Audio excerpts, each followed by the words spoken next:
It's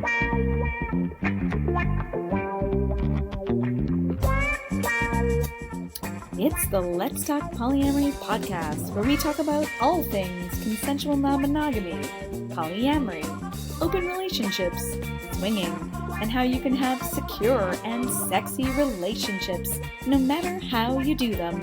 Now here's your hosts, Tara and Andre. Here we are, and happy to be.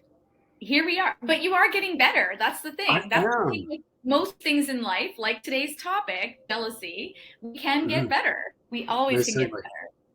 Yeah, they do get better, right? Exactly. Absolutely. Yeah, if we stay at it, I think we could have easily turned from it, right? When it's difficult, we could say, well, it's too much, and then we just turn from it, and that's it. But we stay with it, and we keep making efforts, keep making attempts. We try to do what we can, and it does change. It does get better. And today we're talking about one of, I think, the biggest topics that comes up when people are starting non-monogamous relationships, which is jealousy and how we can feel more secure in our relationships. Right. Yeah, and it's not just limited to people who are open, wedding, or in polyamory. Many people who are in monogamous relationships get that as well. But you're absolutely right. Even before people start to open up, when they find out that we're open, they're often, well, what about how do you navigate it? I mean, don't you get jealous? So it is probably the biggest question we get asked, right, immediately. So yeah, we'll talk about that. But before we do that, we have to talk about what's coming up. We are going to be starting our Polyamory Mastery program. And so we'd love to invite you to join us in that. And this is specifically for people who are in couples or two-person partnerships. And so I'd say, for people who are newly opening up, or if they've been doing it and having some issues, including things like today's topic, jealousy. Yeah, what a great topic. I mean, it's a horrible topic and it's a great topic at the same time, right? But it is one that rather than just simply turning from and having to go away bruised, we can talk about it and find out how we can be less affected by jealousy, what we can do to affect our relationship with it, and how we can gain mastery over it. Yeah, exactly. So what we did for today, because this is such a big topic for people, is we put together a sheet that you can receive from us. So today we're going to give you a small taste of what we would spend a lot more time on in the program, given that it's such a huge topic. So yeah. It is. There's a lot to be talked about. It's not something that can be kind of browsed through very quickly, but it's not overwhelming at the same time, right? This is very digestible. We've broken it down and made it very accessible. And I think people sometimes want to run from it, like you said. And I think the best way to deal with our jealousy is to really face it. And we can do the steps, the 6 steps that we're talking about today. But let's first talk about what exactly is jealousy. I know we all use the word all the time, but what does it actually mean? That's a great point. Yeah. So it is a word that's used kind of as an umbrella term. We might use the word jealousy when it is pointed to other things such as insecurity or uncertainty. But for the most part, we say that jealousy in a relationship is an umbrella word that covers a wide range of emotions that we might feel when a partner makes sexual or emotional connections with others, or when we do it, how our partner might feel towards it. Yeah, and we might have responses to that as a result, right? Yeah, exactly. So then the question is, how do we experience jealousy? Because it can come out in different ways. So you have these emotions, but it can be a complex umbrella word. So what kinds of expressions? So several expressions that you can have. Right. So feelings of insecurity and uncertainty, many fears, right? Fear of rejection, fear of abandonment, fear of the unknown, fear that the worst thing could happen, FOMO even, right? Fear of being left out, right? All that goes back to the acronym of fear being false evidence appearing real. Yeah. We feel those feelings and we think that they are real. They may be real to some extent, but we might even overestimate the evidence supporting them. We might find ways of collecting false evidence that's going to make it appear more real than it might actually be. And it often results for many people in feeling not good enough or inadequate, even with some competition and that sort of thing. But I like what you said about stories, because this is what I always talk about with my clients, is the stories we create in our head. And it impacts us so much because, especially with jealousy, I think we forecast a very dire future and what's going to happen to us. Like, my partner's romantically involved with this other person, and it's just their way of trying to break up with me. Or, comparison. So their attraction to this person is a sign that there's something unattractive of me. Those sorts of things. Right. And that creates, unfortunately, a lack of safety, right? We don't feel secure in that relationship. The things that we might have known previously, we might have had these ideas that were kind of put in place, these tenets that we subscribe to. And now all of a sudden things are changing. And where does that leave us, right? And it opens us up to what happens if they fall in love with somebody better, whatever better might mean. Are we going to be abandoned, right? And there's the unknowns that might be the fuel to really, let those feelings and those fears go unchecked into something of a life of its own. But we will find ways of looking at what's at play, finding ways of identifying and turning down that volume and reminding ourselves that we are valid and viable. So I think for me, when I'm feeling most jealous is often when I'm comparing myself to someone else, or I'm feeling like what I am is falling short of someone else. And we even had a bit of that experience when we were at a club on Saturday. So distracted by what was happening to all the other people. It wasn't so much jealousy, but I was really feeling like I wasn't attractive, I wasn't sexual, and all these things. And that stuff can really mess with you. It's often referred to as compare and despair, and unfortunately we often end up on the smaller side of that, the short side, as though everybody else is more fantastic than we are, and all we can see are our own blemishes, our own imperfections, which may or may not actually be true, but we capitalize on them, and it's not a fair or balanced report, really, right? It is. Yeah, that's so true. Yeah. So do you ever feel jealous? On occasion, I certainly do. I think I felt a little bit of some FOMO as well this weekend, feeling as though I was kind of being left out or not being included. And, that may happen on occasion, but it was an opportunity for me to start feeling low about myself. I could have compared and sorted, but I was luckily having gone through this before. I was able to identify those feelings and say, wait a second, that's not entirely accurate. And I have other things that can counter that. I have other evidence right before me that could suggest that that's not entirely true. Having that experience, having gone through this before, it was able to offset those feelings. But yes, for sure, we all feel jealous. And when we first started opening up our relationship, there was less experience to counter that. So yes, I felt greater feelings of insecurity and more fear. But over time, I'm feeling much more secure, and you're a big part of that as well. We communicate openly and skillfully, so that's a great thing.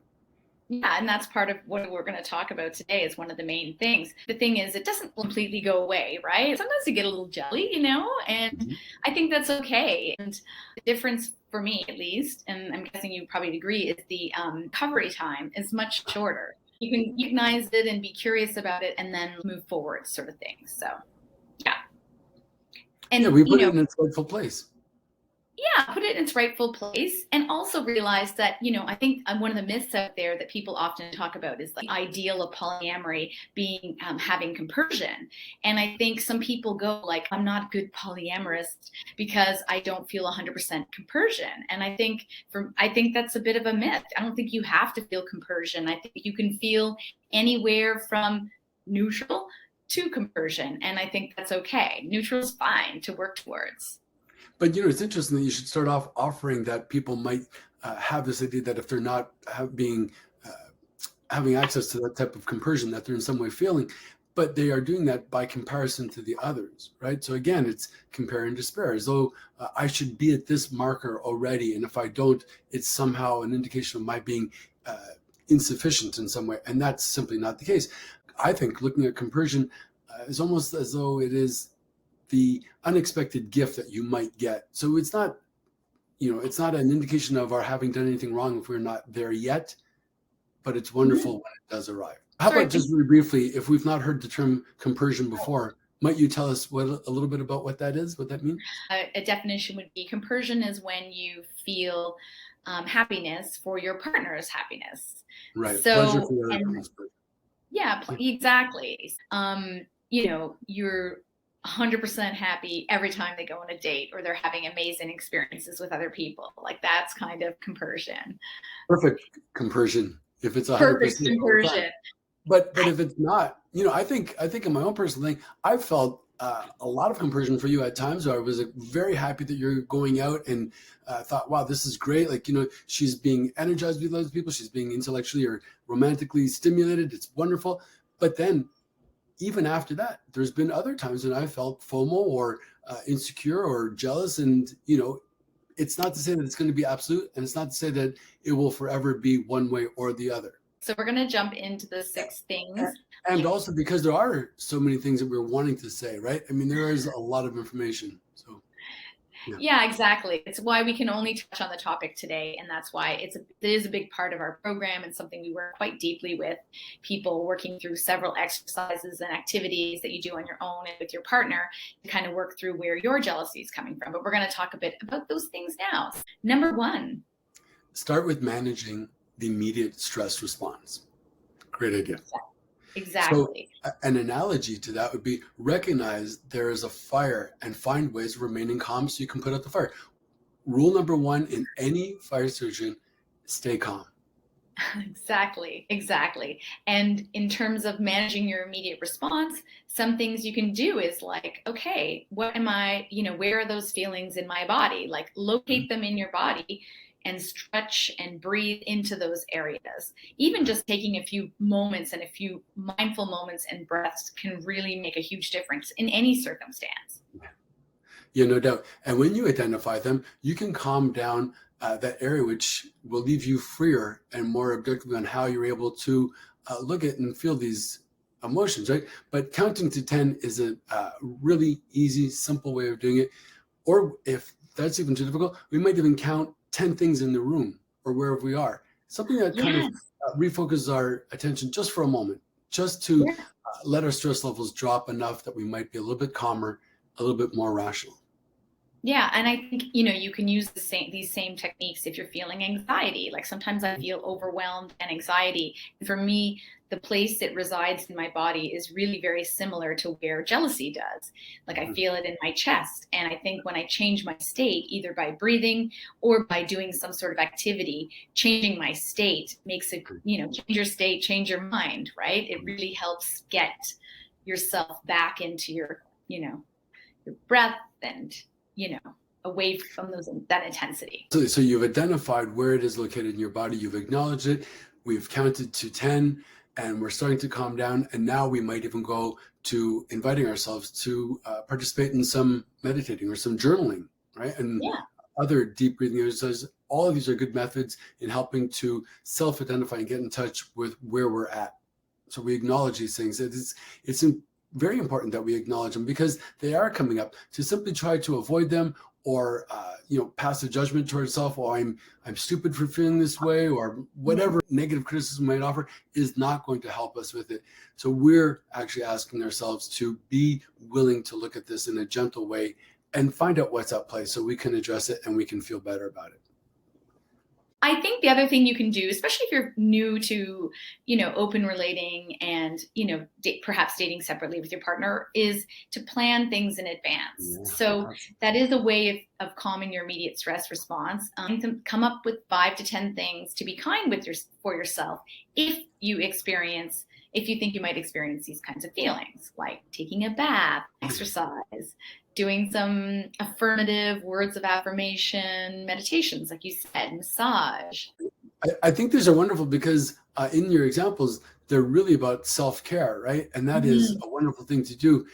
In addition to that, we can be of service to others, which is also great because it takes us out of our own mindset and we're doing something for other people. But I've been on the other end of that where I did not plan in advance and I was kind of left to my own devices. And I started to ruminate about all the possibilities, all these horrific fantasies, because I was just in my own head a bit too much. And then what happens when you do that? Well, I'm finding that negative evidence, right? I'm finding all ways to support my fears. And I inflate it and I overestimate it. And all of a sudden, it's kind of taken on a life of its own.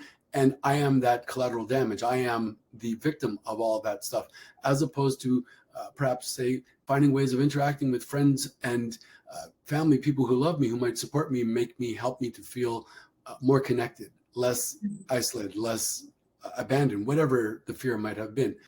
Planning in advance is critically important. I think it's a wonderful idea. And if you're in those moments, I suspect that you're able to pull yourself out by doing things like self-care and that sort of thing, exercising. Yes.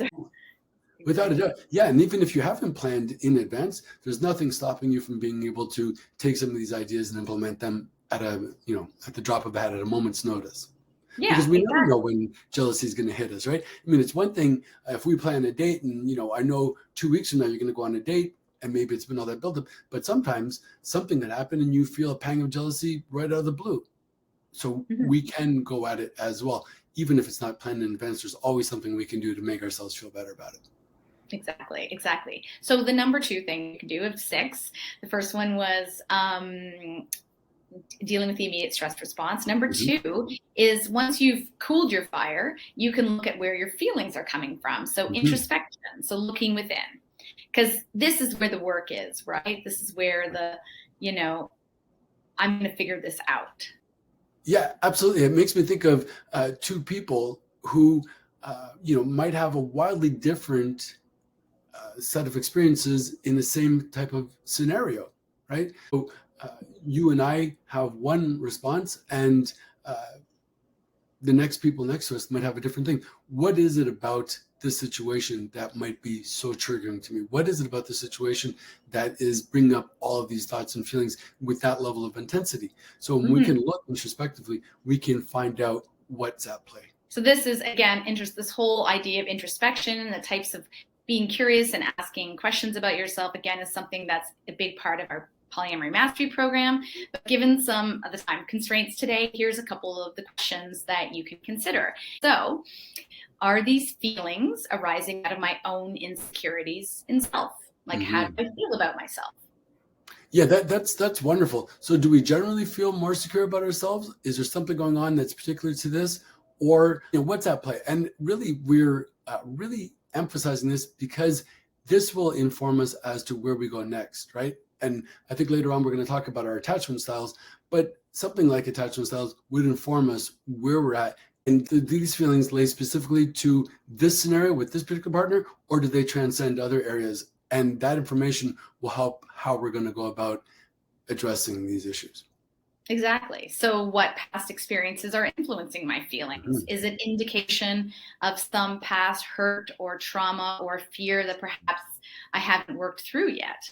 Because I think this is what often triggers people. It creates a scenario that reminds them of something else or brings back that feeling. Absolutely. Trauma, if we look at trauma as both being an intellectual and an emotional experience, we might say intellectually, yes, that car accident is over and I'm okay. I survived it intellectually. But emotionally, if we've not processed it, that fear, those feelings may still be as potent as when they first occurred, right? Because they're in the unconscious. The unconscious has no sense of chronological time. So we have to be able to process these feelings. And we do that by this type of exploration. So, I mean, it's interesting that you mentioned about the accident because you reminded me of my own accident from 2019 where I got hit by a car. And, I still have the scar, I still have pain associated with it, all of that. And the other scar is in the interior. And while I've worked through some of that, I have to admit, and you know this because you drive with me all the time, that I do get a little nervous when I'm in the car about hitting passengers and crossing the street. I'm always like extra careful and extra worried about it. So we kind of I know that little wound is still buried in there. So that's,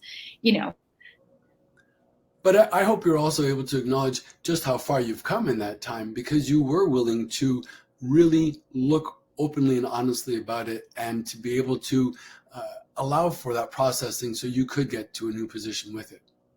So no, exactly. Oh, Thank you. Okay, so some other questions you may want to ask yourself. Are there beliefs that are playing into how I feel? As I like to call them, your limiting beliefs. Another thing that we work on with clients a lot, like what am I believing about myself, the world, how I interact with it, that may be playing into what's going on, Absolutely. It makes me think of the word transference, right? So we go into any situation already with thoughts and feelings about it. So what are we carrying into this? Are we already setting ourselves up for these expectations, for these feelings? And if so, could we have an awareness of that? And then if it's not serving us, if it's making us feel low or small, could we find another way of being? So we acknowledge it and then we find what's at play and what other way could we be?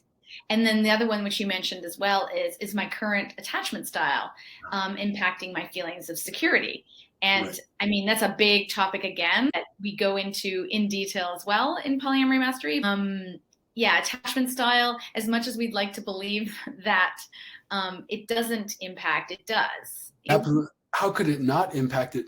But, there are different attachment styles for sure. But just because we're in one, there's nothing saying that we're locked into that, right? We are plastic, we are fluid, and we change over time, especially when we're willing and able to look introspectively and be willing to do some processing and some work through that. And that's very optimistic, right? So we're not locked in and chained to this one way of being. We might surprise ourselves and find out, yes, we can connect and attach and feel comfortable and safe in doing so, even if it's not been our experience in the past. Yeah, you can definitely have learned secure attachment, even if you're coming from an insecure attachment, whether it be anxious, avoidant, or disorganized. Even knowing what your current attachment style is pretty empowering, because then you can recognize some of the indications and things that you might be doing as a result of that. It's not to use it as an excuse, though, but to understand and how to move forward from it. Because I think sometimes people go, I'm insecure, that's why I'm behaving this way.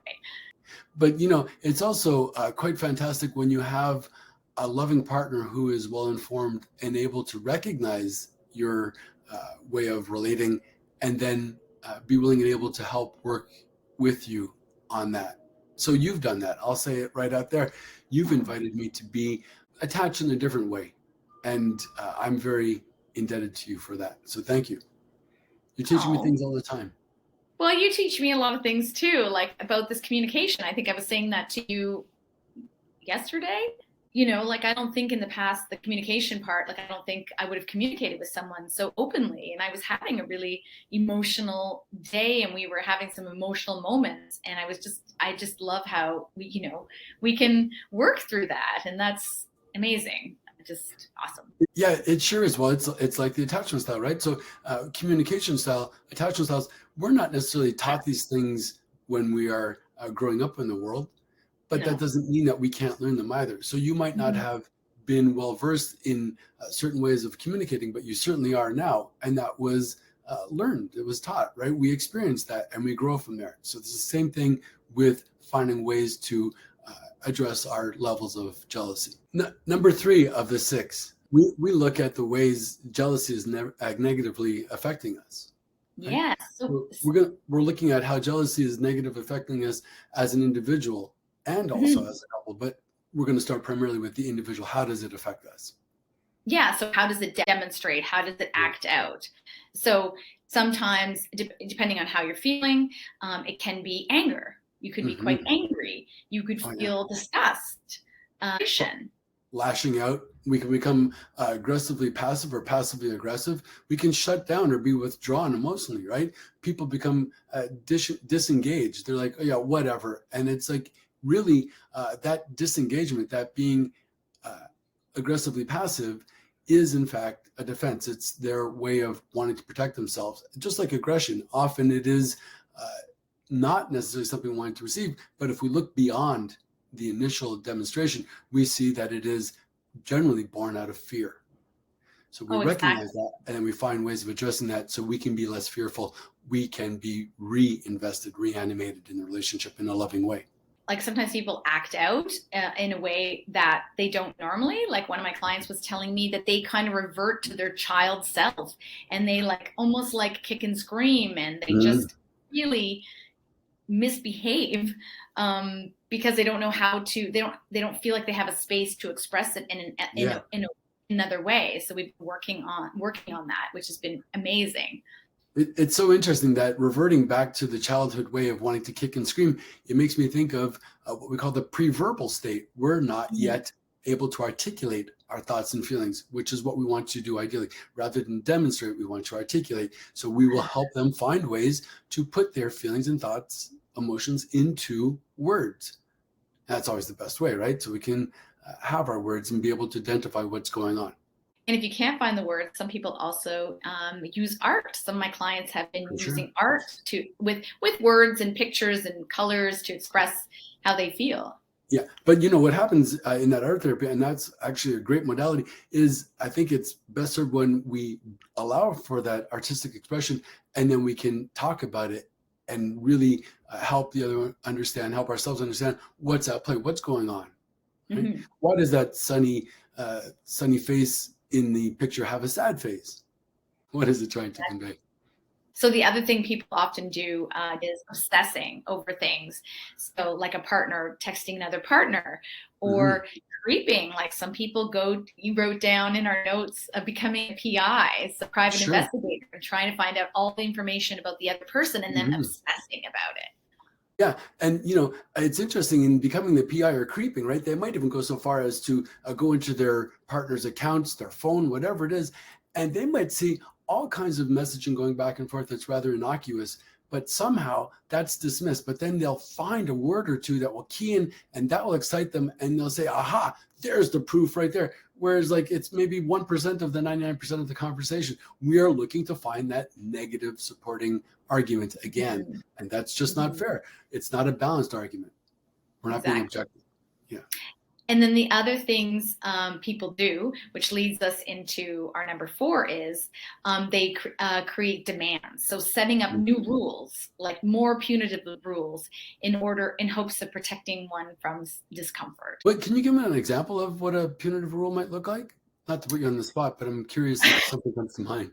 Not to put you on the spot, but to put you on the spot. And things like punitive, things that are negative. I have to approve all your partners. You can't fall in love. Like things that are like not realistic or not actually doable, really, in some ways. Right. Yeah. How would you control whether someone's going to fall in love or not? But really, that statement, that offering, that request is saying, I'm afraid that you're going to fall for somebody else and no longer want me, right? It speaks to my own feelings of insecurity, that I will be replaced, that I'm insufficient, that I'm not good enough. And those are all the things that we've been talking about, how we're able to offset these feelings, give another possible outcome to it. It's so unfortunate, a phenomena about jealousy, just very quickly, is that I'll speak in the I part. So I feel jealous. And what I want is more security. So I grab onto you and I'm like, come here, make me feel secure. And when somebody grabs onto us, most people, their response is, well, they want to get away. Like I need more space. So it has actually the opposite effect. My insecurities are pushing other people away, as opposed to being more secure and then in a different way communicating what I might want. I think there's greater chance of our actually getting that. There's 2 parts to this, right? Like someone can't solve your jealousy for you. Your partner can't solve your problem for you. But I also believe that we play a role as partners in supporting our partners and their feelings. And so that's why number 4 is talking about communication and setting agreements. Because I hear sometimes in some of the groups, it's like, it's your shit, you have to deal with it. And I really don't like that. We definitely have to do our own work, but if you love someone, if you're in a relationship with someone, I think it's important to play a role and see how you can support them in that.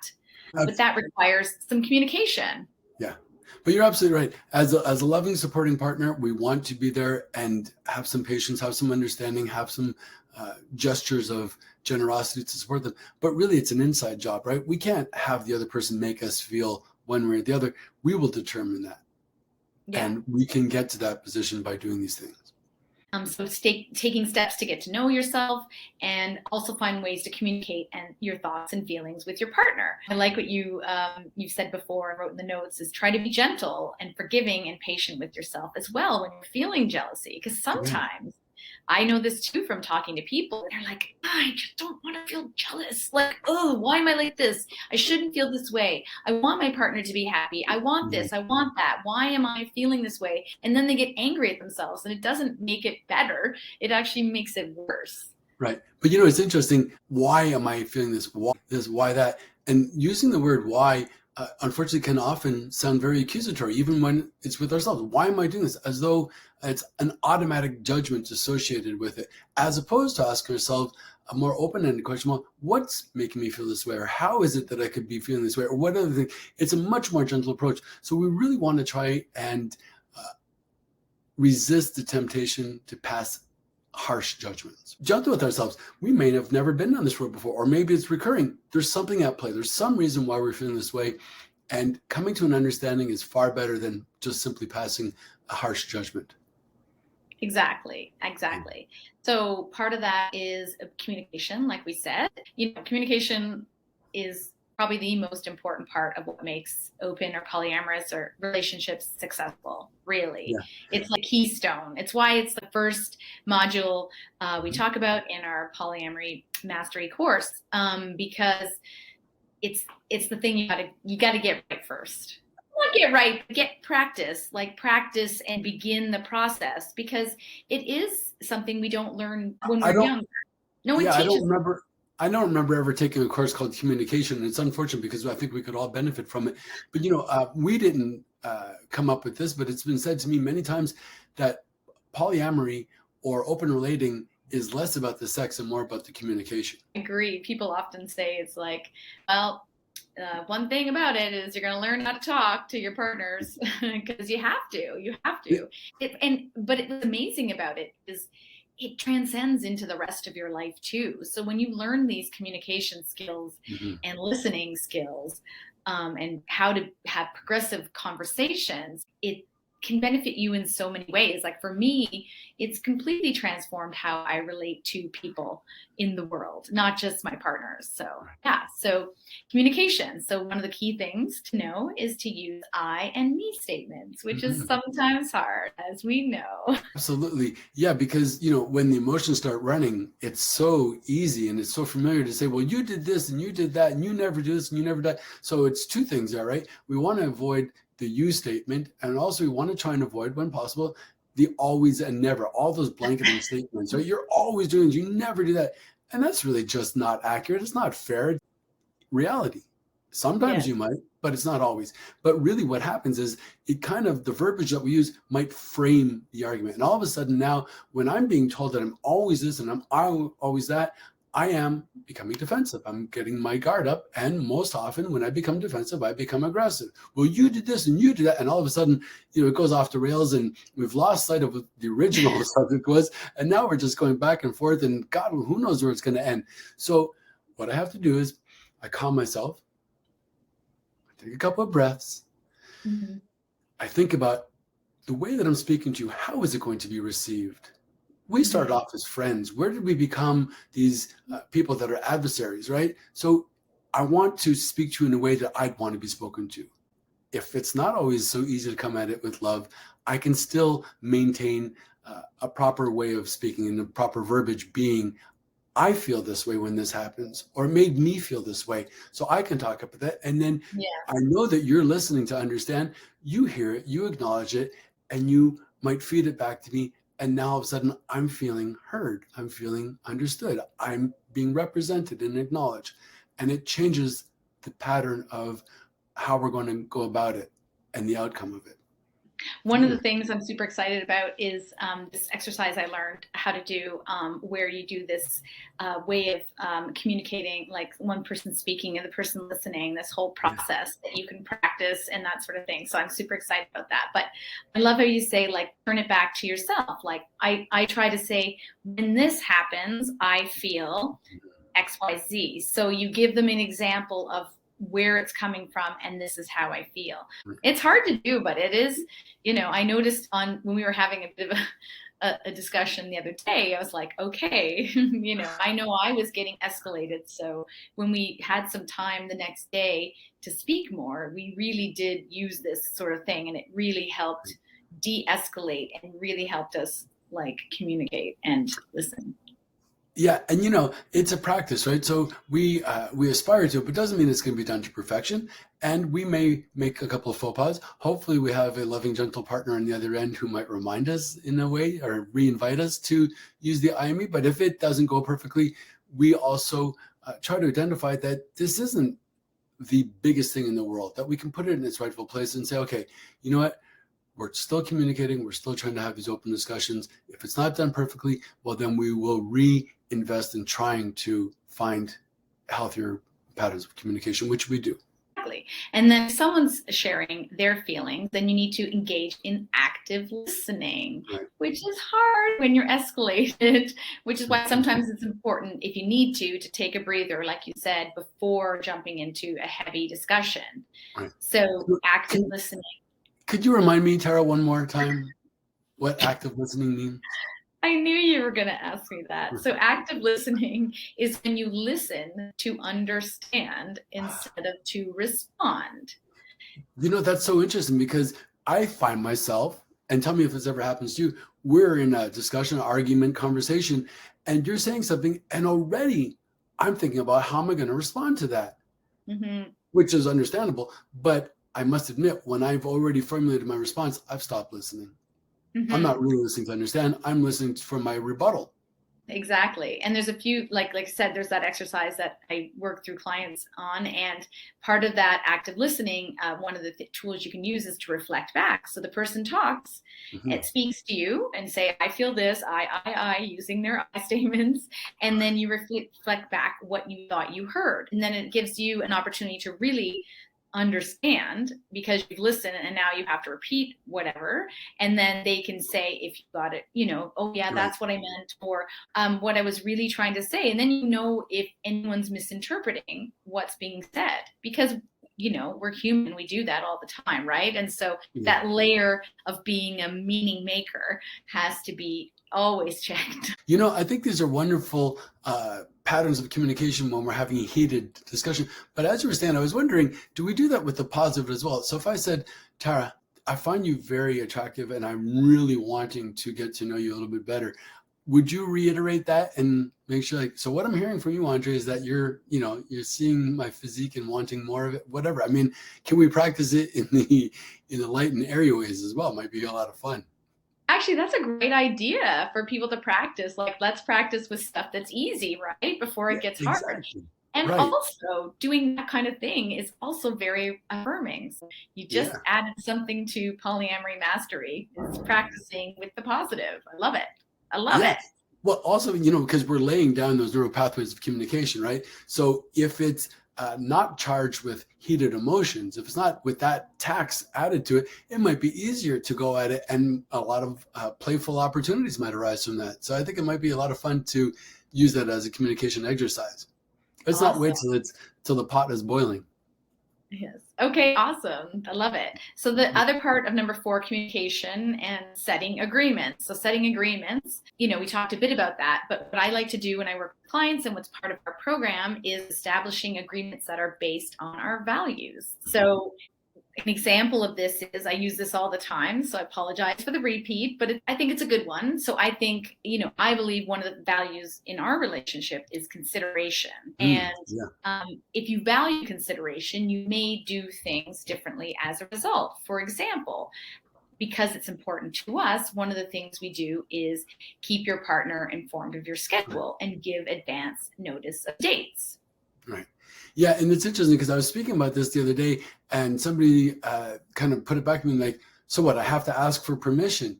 And it was the way that they framed it, as though their rights or their abilities or freedoms were being restricted, when in fact, no, it was a consideration that you might inform your partner or they might inform you, so we can schedule it. And then I can decide, well, what am I going to do now? Whatever. But it's about that shared information. But it's done not so much with kind of asking permission, but more to the idea of being considerate. How would I want it to be known? I'd want to have as much time heads up as possible. So it is just in that way. How do we say things? And is it said in the spirit of love and consideration, or do we feel as though it's restricting? And if we feel that it's restricting, then it might be something we're wanting to look at. Exactly. So another thing we do, and some people do this, some people don't, is they might send a little text before they're going out, or they might just say hi when they're out, when they have a private moment, not to take away from the experience they're having with another person, because I think that could be not great. But if you have a moment, just saying hello, is sometimes nice for people to receive, like let them know they're thinking about them.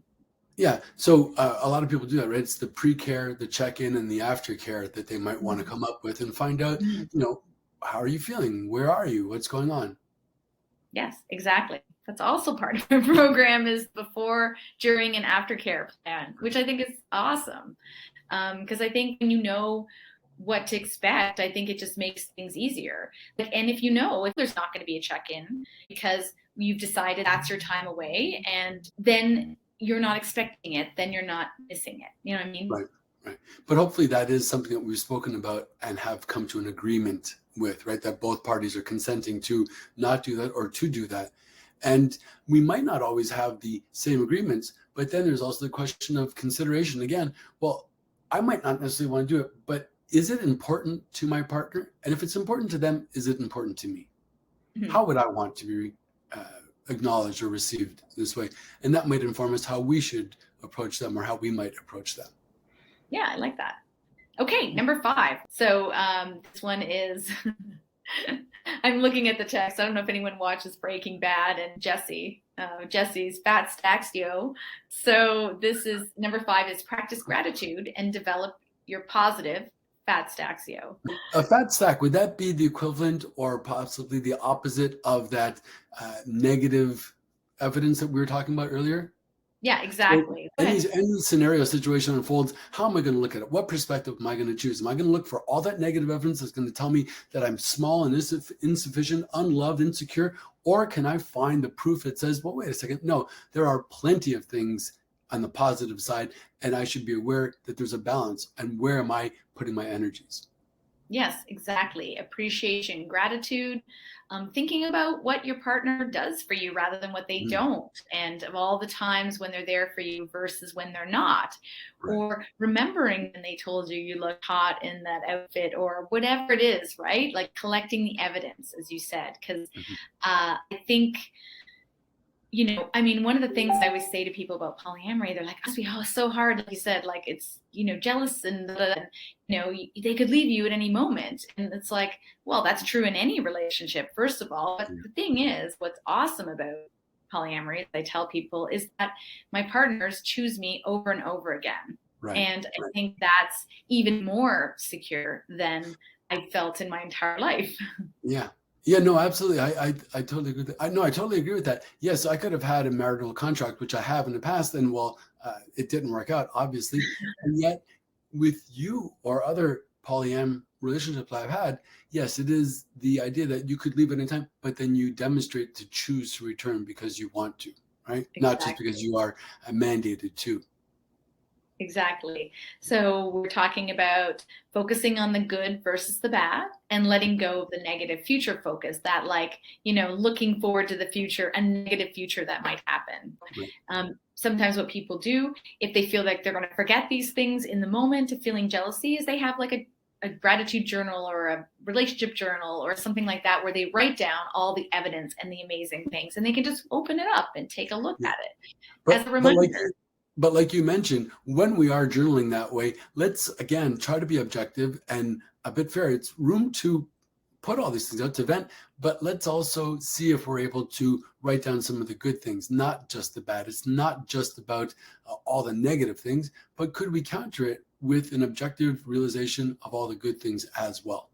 Exactly. One of the exercises I've worked with some of my couples is an appreciation and love list, because they were feeling like a bit disconnected, and they wrote out this list. And when you start to actually write down all the things you love about your partner, things that you appreciate, it's like, wow, yeah, there's all this evidence that I forget, because it's like it becomes commonplace and you forget that some of those things are very special, you know?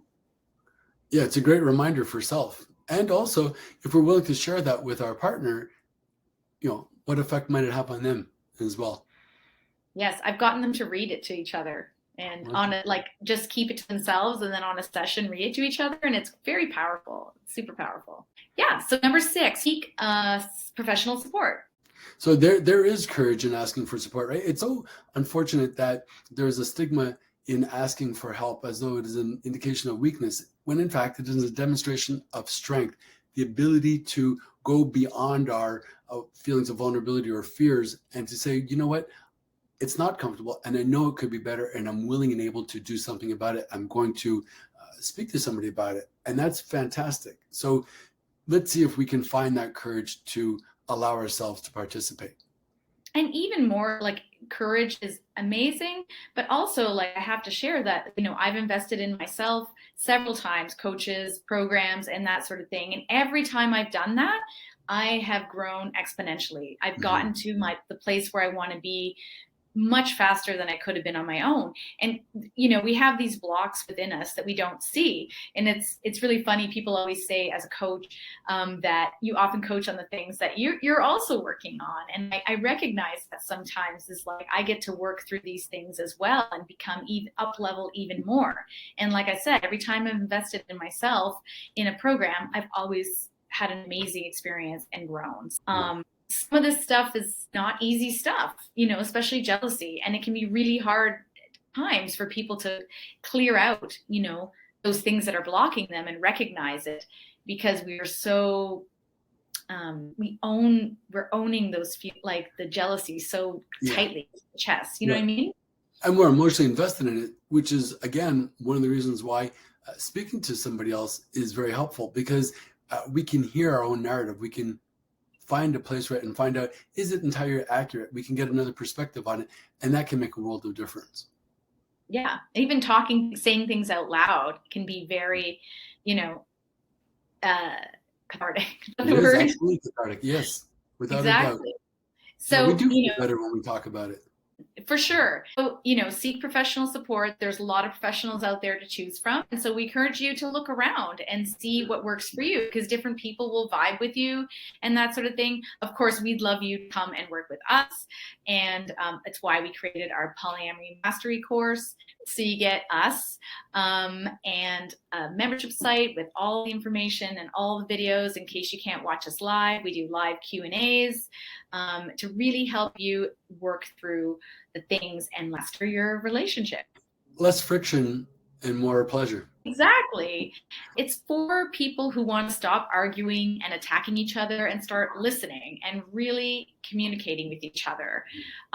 We talked about secure attachment. That's a huge part of it too. Learn how to be more securely attached to your partners and with self. Create relationship agreements that are more viable, more amicable towards both, right? That work based on what we value in our relationships, rather than being kind of punitive or limiting. Right? Exactly.